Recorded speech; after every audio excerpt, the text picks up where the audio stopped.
Oh, is this computer actually? I think it might be a little forward. I think that might be a little forward, Matt. Yeah, so that would be the PlayStation 3. I put it there. As you can see, it's kind of broken. I think it survived a fall at one point, maybe. Probably not from a similar height. That's fairly high. But and it also actually that's a PS3 that has been let's just say it was stolen and then given back to me. But that is a PS3 that's been out of my hands. So unfortunate, and let's just say it wasn't it wasn't out of my hands, not as as evidence for emails. Um, what evidence they got, I don't know. It's a fucking PS3. They also took my copy of Metal Gear Solid 4 Sons, or rather, not Sons of the Patriots. Maybe they wouldn't have taken it. Guns of the Patriots, extremist thing, and then it's like, actually, this is Metal Gear Solid 4. It's one of the most popular games of all time, just by virtue of being in the Metal Gear Solid series. Literally, it's world famous for being a world famous video game and a very common one for people who like the series to have if they have a PS3. Some might say actually one of the whole reasons to get a PS3 is so you can fucking play that game at least until they re-release it. Truly, I don't know how else you can play it. PS3 is famously difficult, apparently, for games to be ported away from. That's why there are so many games stuck on PS3. Mortal Kombat, 9, just termed Mortal Kombat. That's not elsewhere than PS3. I have Metal Gear Rising: Revengeance, Gran Turismo 6, SSX. Now, not all of these games necessarily would have been GT6, the earlier Gran Turismos, other than really 7 now, including Sport, because Sport's not available in general. Or I have it, but it doesn't work because they took down the servers or whatever, the support for it. But yeah, I mean, it's not like they put earlier Gran Turismo games up a lot anyway, which is weird because it's like, really, PlayStation. Like, I bet you, I probably would have bought every fucking one of those over time. You put up Gran Turismo 1, 2, 3. Maybe it's some kind of licensing issues. Probably licensing issues with not the music, or perhaps not just the music, but the cars and the courses. Perhaps like they've got licensing a lot. That's probably why the Tony Hawk games haven't come back. But in any case, then you have Metal Gear Rising: Revengeance. You have FN. What games do I have? Because on PS3 you have SSX, which is a great game. Could be a music thing there too. But what a good game that is, man. Uh, my favorite probably would still be Gran Turismo 6, though. Even Fallout 3. Like, why they do not have Fallout 3 natively on the PlayStation 4. You can get it to stream, not even to download, though. I think literally only to stream, because they're probably just it's like streaming any game. It's like streaming a game doesn't even have to be a PS4. If they had it available to download, they'd probably have to figure out how to put it on the PS4, and then they'd probably just fucking sell it. Same for Grand Theft Auto 4, actually, which is a true shame. Actually, same for the first three, haha. Grand Theft Auto 3, Vice City, and San Andreas. It's a true shame on both fronts, actually, because I still haven't played Grand Theft Auto 4, really. Maybe I think I've played like a few seconds of it at like 1 or 2 points. But Grand Theft Auto 4. You have what though? You have Grand Theft Auto 3, Vice City, and San Andreas, which I actually bought on PS4, but it was on an old PSN account that I don't think I have the login for, if it's even existent anymore. But it was on an old account, so I had all 3 games actually. I think I might have had all 3 anyway. I think I did. But then they released the definitive trilogy, and now they're different versions of the games, and you're not able to get the original games on the PS4. So there are a lot of games that are not available on the PS4 where it's like, dude, like you'd literally make like at least probably 100,000, at least like $20,000, like from people downloading this. Just put it on there. Whatever cost you have. I mean, how do other games get on there? Just fucking put it on there and use it to pay those costs. These are very popular games, but whatever, because I'd like to play them. I would have fucking bought them. You put them on there for 20, $25, people will probably buy them. Oh,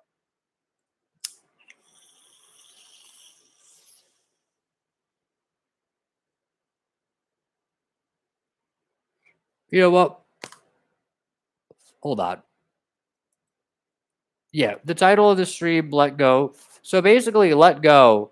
Uh, obviously, I've talked about Let It Go, but Let Go as opposed, not as opposed to letting go of everything, because like you'd like to let go of everything, but I think sort of as like, man, I've been looking for the darn key, like the key, and I think I think it's LGOE or it's Let Go. And here's the thing, LGOE gets a wider context for it, like let go of everything, but then it also sort of implies everything, so it kind of implies stuff to let go of. Let go, I suppose, implies stuff to let go of as well. And if there's one thing you can let go of, it might as well be 100 things or a million, right? Or 1,000. But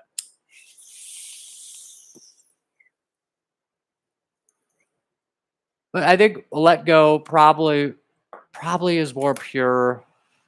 And it's like, oh, Matt, you're looking for purity. I kind of am. It's like the beginning of Dune. I've talked about this where they say, oh, fuck. Oh, wow. Great. Matt, she's fucking sorry. I talk, I was not looking to do that actually. I really fucking wasn't. It's funny actually, because there was a time where I was texting some girl who had, this was years ago. This was, and it sounds like I'm this big ladies man, but it's like, if you hear enough stories, it's going to be about like fucking two or three people, like, period. Right. Like, and even then, like, like I had an actual relationship with like really like one, um, but in any case, I was texting this girl that like who was a big anomaly for me, and things had like sort of gone sort of not sour because I never really had any antagonism with her at all, but like that I sort of was aware of anyway. But what I did feel was like this sort of hardcore sense of sort of like, I think I had a relationship in college, not to get into the details, but I did have a relationship in college where I was essentially someone who was unfaithful to me, and it was very it was very painful. And yet, like, I got back together with her because I really did love her. But I got back together with her, and then sort of predictably, like, things, they didn't go necessarily that well, but actually they were going well enough. And then here's the thing, I was the one who broke up with her because I essentially, like, it got to the summer vacation and I was thinking like, man, like, if if we were at college and like we were sort of near each other, not that that really matters, I guess, but essentially, if we were like within a square mile of each other most of the time, and she had been unfaithful, then it's like, like, it's like, well, did you trust her? It's like, well, I guess I didn't, but it felt kind of unfair because it felt like, because I did love her and she said she loved me, like, truly, like, and like, actually at one point she said, like, I'm in love with you. And if you hear someone ever say that to you, like, that's a powerful thing to hear. Like, very huge, super power. Not like I love you. I love you is powerful as well. Depending on the context, who it's from, whatever. But I'm in love with you. Is like, oh my god, like, especially like the tone of voice, and her tone of voice was fairly, it sort of matched the sentiment. But in any case, like, I would have married her, but I broke up with her instead because I was just like, I was getting so, like, essentially I was overwhelmed thinking like, I don't think that you're going to be faithful, and I think this is just essentially, I think I'm just waiting for something to fall on my head, like, cuz that's what it sort of feels like. It's like, oh great, I'm in a relationship and I love you and you love me, and then fucking something just falls on my head. It's like, oh great, like, this somebody just came and fucking hit me with a hammer. Like, that's what it is. And it's like, oh great. What did I was probably, in fact, various ways I could tell you why I was not being a responsible person, and she wasn't either, but like, I wasn't either. And so as far as I'm concerned, like, what I was doing was not responsible. Um but at the same time, it's like, at the same time, it was like, man, like, it just it like we clearly, we both valued each other, and yet, like, it just felt like I was just waiting for something horrible to happen. And it's like, well, why does it have to be that way? Like, why does it have to fucking, or why did it have to be that, why is it that way? In any case, like, it was really fucked up, and so I was pretty hurt about it for a long time. I guess we're doing a doomer hour thing here. Like, I was very hurt about it. I think I still probably carry some fucking baggage from it. Well, I could point to similar baggage actually, because the girl who was texting, whom I was texting when I lowered the fucking computer screen. In any case, I had texted her like, well, and I'll get to the text hopefully, but like I had mentioned this before. See, we're already mentioning someone I had mentioned on this very channel, but and it wasn't like a relationship actually. It was essentially something that felt like, essentially, if I navigated it in a different way, it might have turned into one. Um, but in any case, like like I had planned a date with her, and she said like, okay, we're gonna go see a movie. It was the Ethan Hawke jazz musician movie or whatever, and so I was gonna like drive to a city and where she lived and like take her to the movie and whatever. And like, but I was feeling like, and I've talked about this on a friend's podcast, um, but and like he had described himself as hippy dippy at one point, like he seemed like fairly like he resonated with what I was saying. I was like, yeah, like essentially like that week or the days or whatever leading up to the date, I felt like such sort of a sense of terror and a sense and it wasn't like I was sending her text like, I'm afraid that you're not going to go on the date with me, but at the same time, like I felt like this real sense of like kind of like desperate clinging and terror of like, oh shit, like and it wasn't even like I was thinking like, well, this is a likelihood that things will fall through. It felt like I feel like on some sense of like fear and dread that things are going to fall through. And that immense sense of like fear and dread that everything was just going to fucking collapse. She actually sent me like a text, like basically I think the day I was gonna take her to the movie or the day before, I had sent her like a few texts that week, not many, but like basically like it's kind of awkward because we had already been like talking to each other, and I had already seen her in person, like in this context once. And if not if we didn't fucking sleep together or anything, but like it was somewhat of a romantic occasion, and so yeah, so it was like it might have been weird if I just didn't text her at all, like the days leading up to it. But then it felt like not like I was doing a checklist, because it wasn't like I didn't want to talk to her, but it just felt like, oh, like I've gotta send her a text today, and it's like, well, Matt, maybe you send her too many texts. But the thing is, I didn't send her like that many. Like if anything, I think I sent her like a very sort of strategic amount. But the feeling that I had, like, I think she had that feeling. Like, I think she actually felt what I was feeling, even though she was literally like, 45 or minute or like an hour plus drive away. I think she had that feeling because I was feeling that feeling so intensely. But in any case, she sent me a message like either before the date or like on the day of the date. She was like sort of stalling or whatever. And I was like, oh, well, I'll just pick you up then or X, Y, or Z. And then she's like, I just don't feel really good about this or something like that. And it's like, well, I bet she was feeling essentially, if I hadn't been feeling that sheer, like immense terror and like sort of like, oh, fuck, like, oh, I got to keep like everything's an eggshell suddenly. If I hadn't been feeling that and it's like about to fucking crumble in on me and like with fucking laughing like opponents, crashing it like that happened in fucking college. But but it was like, okay, well, I felt sheer fear and terror, immense terror, and and yeah, I think, well, I mean, not like I wasn't like fucking shaking or anything, but like it really like it was an intense emotional experience, and it felt like I was just sort of holding things together, even though she literally sent me a text earlier that week saying like, I want to fall asleep with you. Like that seems like things are going fairly well. And I would say actually they're going fairly badly in terms of if you're not intending to have a child with this person, it seems like you're headed down a really irresponsible and bad path. But in terms of like the attraction level, it just in terms of that strategically for like, pursuing something with her, it seemed to have been going well. And here's the thing, I wouldn't operate like that now. Like because back then I would have probably just been more than happy to like I wouldn't have just wanted to sleep with her and just like fucking leave her on the fucking road, or like because people do that. Fucking no, I was as I am probably now. I was a desperate romantic, and I am a fucking romantic.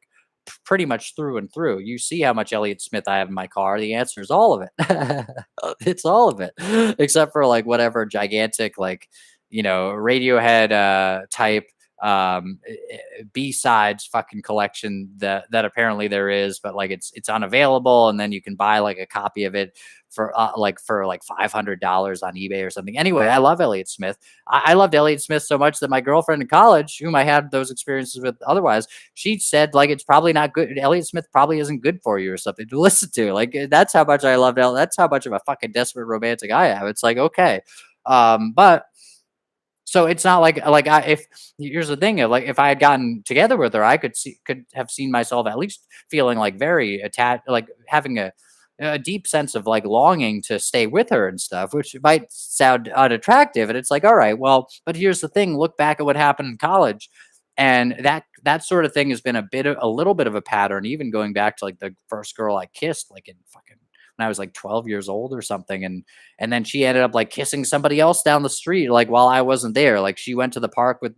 like, some of my friends, and then, like, I think she kissed, like, more than one of them or something, like, and she kissed them because I it's like, "Oh, Matt, no, they kissed her." It's like, I here's the thing, like, I looking at my relationship with them and just looking at them as people. I don't see them as people who'd be like, "Oh yeah, like I'm gonna go alone with the park to Matt, go alone to the park with Matt's girlfriend, and I'm gonna aggressively like try to kiss her." It's like I don't like it because here's the thing: they were and one of them was actually fairly, he was fairly successful with like female relationships, but then he was successful, so he wouldn't have been necessarily looking to do that anyway.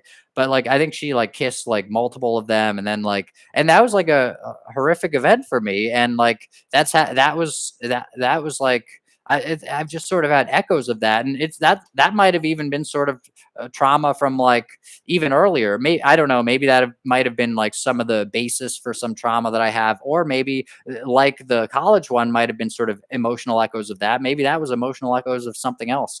But in any case, man, it's been very difficult, and I just man, like I for so long, for such a long time, I think I didn't consider myself worthy of like essentially like I'm still not quite currently I would say prepared for a relationship in terms of my situation, but that's actually on its way, I think. But it seems to be well, I'm taking it there. I'm not waiting for the miracle in this one. I'm taking it there, but at the same time, I'm also like looking for like when is the right time, what's the right thing to do essentially. And but I've been like inquiring about places to move to and stuff. But in any case, okay, so what I'm saying though is that, oh boy, like I don't think I've seen myself, and even as a kid, I didn't really see myself as like oh I'm a big romanticy guy. In fact, I romanticy like the book genre, book subgenre. No, I was actually like I remember like seeing my friend, like the friend whom I described as like doing well with women or whatever girls at the time.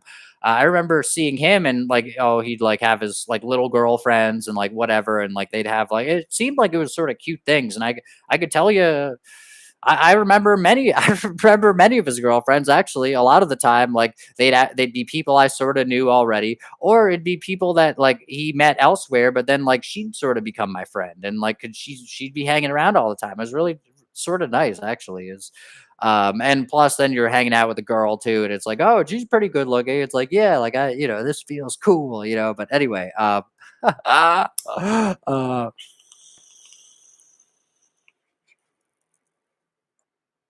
it's like, man, like, something essentially I've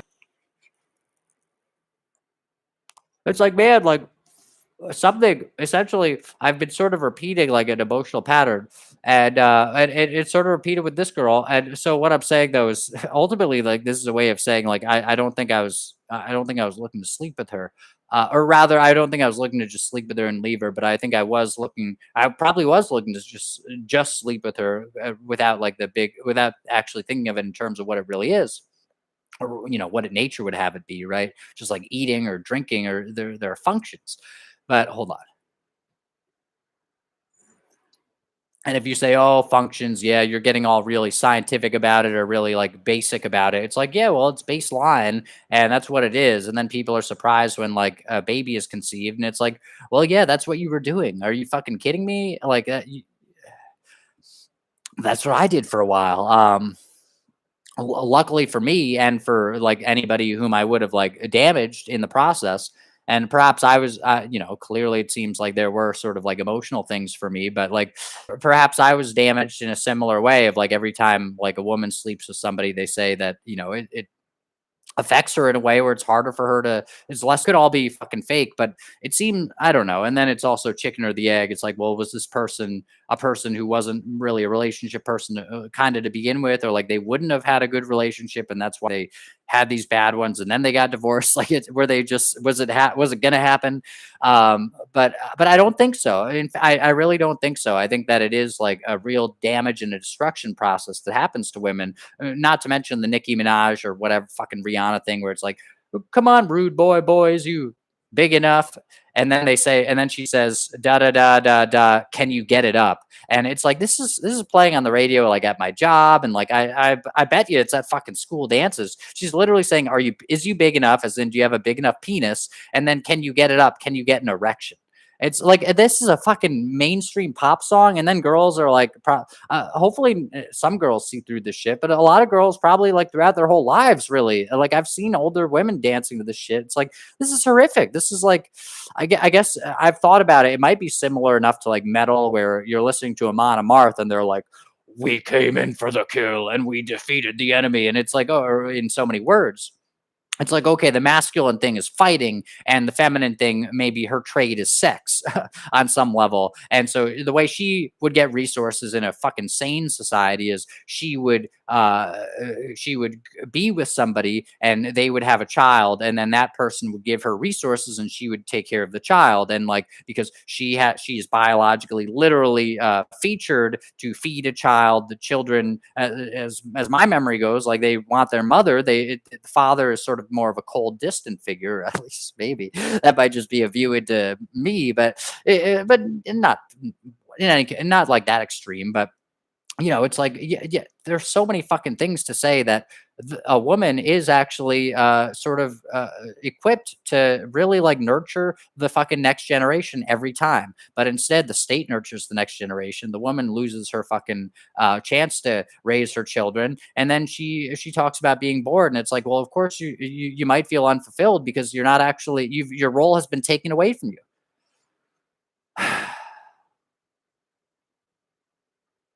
Oh, but anyway, so yeah, the picture that I sent was I like this was after things had sort of fallen through with the girl, and or basically after she like said no on the date. And then of course I was like, okay, well, how about another time? And then of course I think it was a little vague, and then over time I think I was just like, all right. In fact, you know what? I think it might have been like months later, and I was just texting her, just sort of out of like, hey, like maybe I don't know, maybe something, or maybe a little bit of like little bit of like fuck you. I'm still gonna not like I'm gonna text her obsessively, but it's like you're still gonna get like a quirky like fucking cynical text from Matt, and not angry at you, or not cynical even. You're still gonna get actually like a in this case like a picture of a fucking bird that like was it a bird? I don't. I think I took a picture of a bird, but like no, I took a picture of, like, my new shoes or something, and I sent it to her. But the funny thing is, like, then she said, like, "What? Is this a covered up dick pic?" And the thing was, like, I was